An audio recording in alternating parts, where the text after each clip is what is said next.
Realizing you're not compatible after having a child is tough, but it's a common experience for many couples. So here is my opinion. Number 1, acknowledge the reality. Mahirap tanggapin pero mahalaga na aminin sa sarili mo na hindi kayo compatible. Ito ay hindi failure, kundi realization na normal sa maraming relationships. Minsan, mas lumalabas ang mga differences after big challenges like having a child. Focus on your child's needs. Sa kabila ng incompatibility ay kailangan pa rin mag-focus sa well-being ng anak. Kung laging may tensyon o away sa bahay, ito ay makakaapekto sa emotional development ng bata. Prioritize creating a peaceful and stable environment for them kahit pa kailangan mag-separate individually. Communication with respect. Hindi lahat ng disagreements ay kailangan magtapos sa away.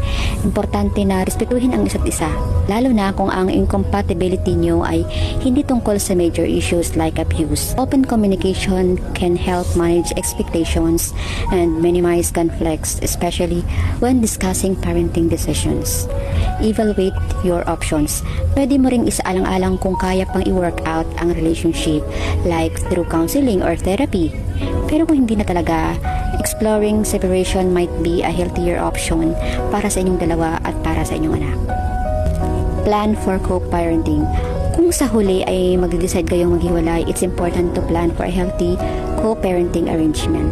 Maging malinaw sa rules and responsibilities ninyo para ma-maintain pa rin ang sense of security at love ng bata. Take care of yourself. Don't forget your own mental and emotional health. Kung palaging puno ng stress ang relationship, it can affect your ability to parent effectively. So it's okay to ask for help or seek support from friends, family, or professionals.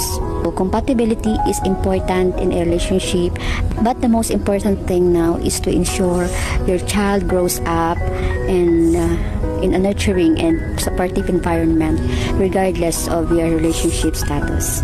Siguro ang pinaka-importante sa lahat ay yung natutunan mo na hindi lahat ng relationship or hindi lahat ng relasyon ay meant to be. Pero kahit na ganoon, may mga bagay na mas mahalaga pa, gaya ng pagmamahal mo sa anak mo at ang pag-prioritize ng kapakanan niya. Minsan, letting go is the best thing we can do for everyone's peace of mind.